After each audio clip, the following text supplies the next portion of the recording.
As human beings, we realize that we are living in a changing world. Nothing stands still. Everything is moving.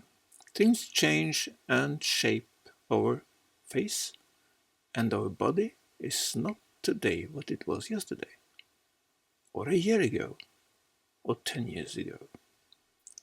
Most people face a mirror in the morning. Some do dozens of times a day, checking appearances. These moments of self-scrutinizing are moments of death and no becoming. They are brief flashes of time stills. The chair you are sitting in right now once was perhaps a tree, is now a chair, and will one day be ashes and dust. At this very moment it seems to be stable, a chair, still a chair, but it does continually, quite invisibly, change.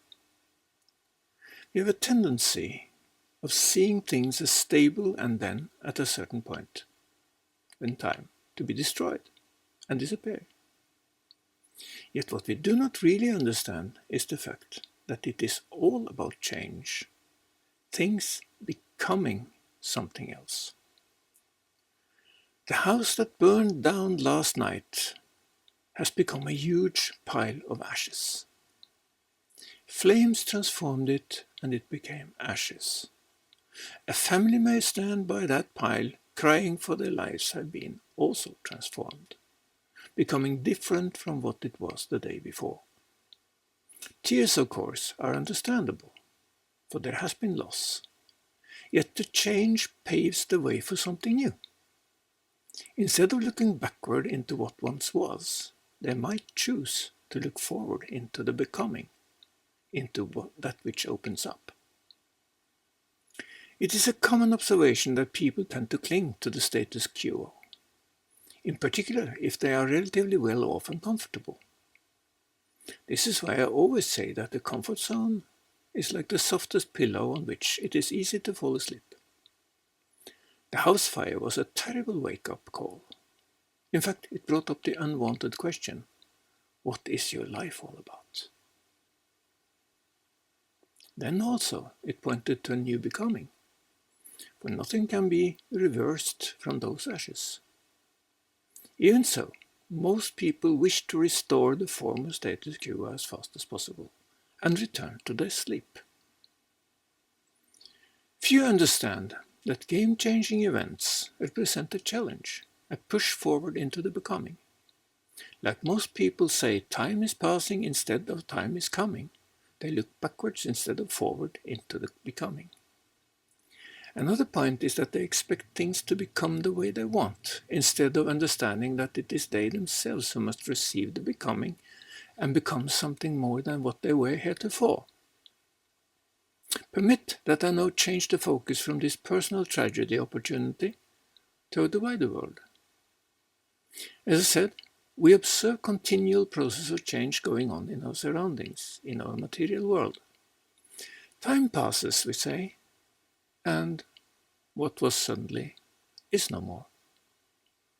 This is the habitual, lazy approach to the flow of time.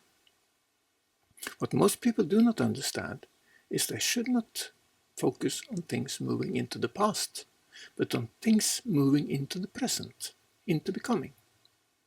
Even with the strongest will, you cannot change that which has become past, but you can decide on what you receive into the present. Here we have to reach into the workings of consciousness in a somewhat practical way. It is a switch of consciousness towards the receiving end, facing incoming time, reaching into the becoming, with yourself becoming more than you were before. It is by turning you back to the past, though not by forgetting, but preserving the experience and face the incoming time, the future, that will develop you as a capacity to spot the coming and to shape it on arrival. This is an exercise of expanding consciousness because you are becoming. If you believe the external world is entirely separate from yourself, you are wrong. Even if you handle 100 different and seemingly insignificant objects a day, they are passing through your fields of attention, and as much as you handle them, they leave impressions on you. Thus your attachment to things develops, and may even make you dependent on their continuous presence in your life. Therefore, while facing the becoming, an attitude of non-attachment is necessary.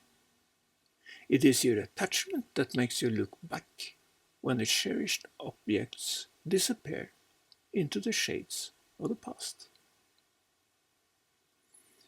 Your connectedness to the material world is easily explained when considering that consciousness resides in every quantum particle of the matter all visible things and beings are made of.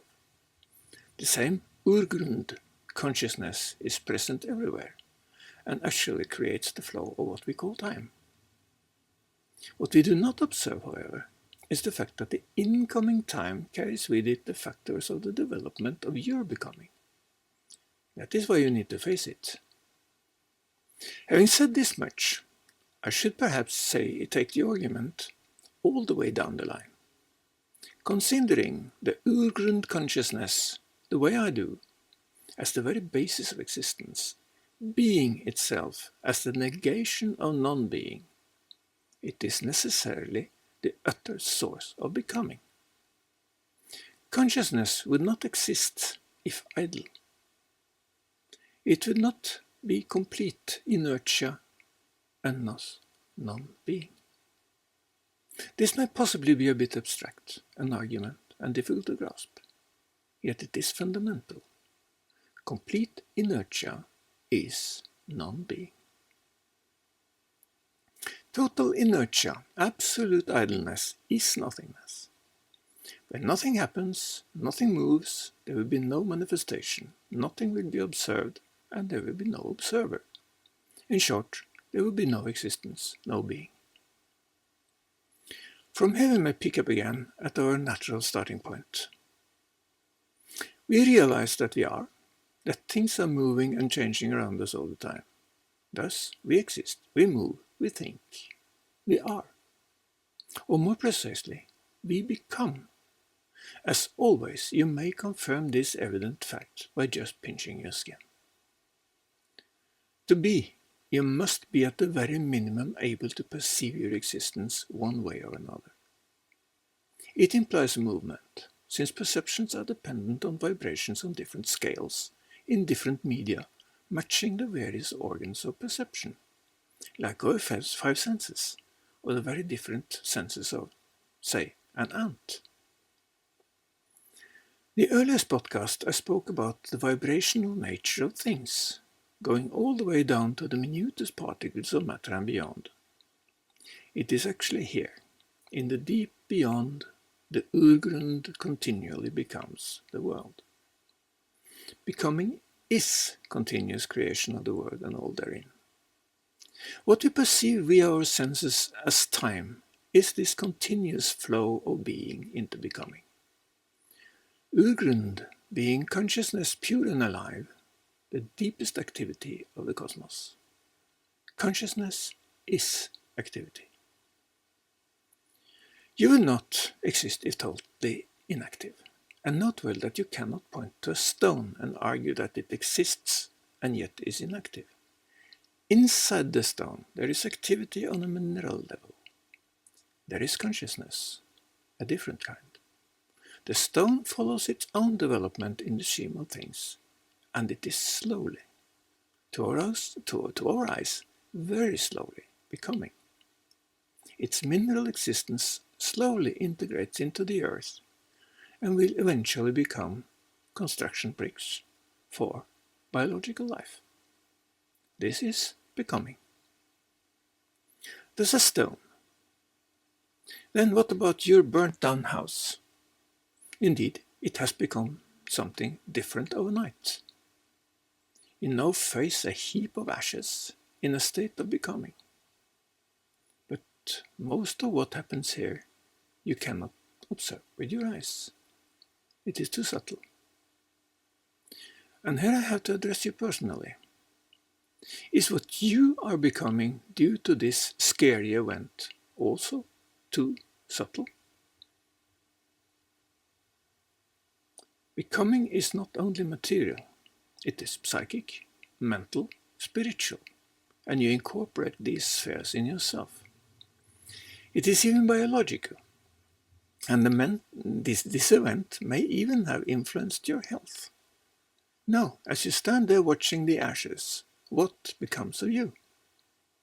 Have you ever considered such life-changing events to be a call upon you to turn around and face the incoming time? Perhaps the standardized, normal life has turned into an obstacle to your becoming. Stagnation is contrary to the creative direction emanating from the Urgrund consciousness.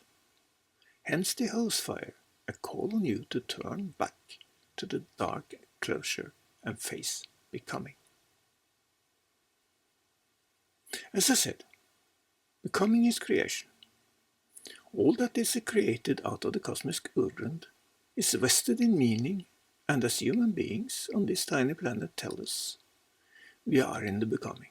There is no escape. We must face the incoming and keep steadily becoming, always. Becoming is the nature of the world, of the entire timeless eternal cosmos. Creation is a continuous process, sometimes a sudden local event like your birth or the birth of a star. There is no beginning, no end, yet there is becoming. Consciousness permeates everything as the eternal becoming being, Urgrund.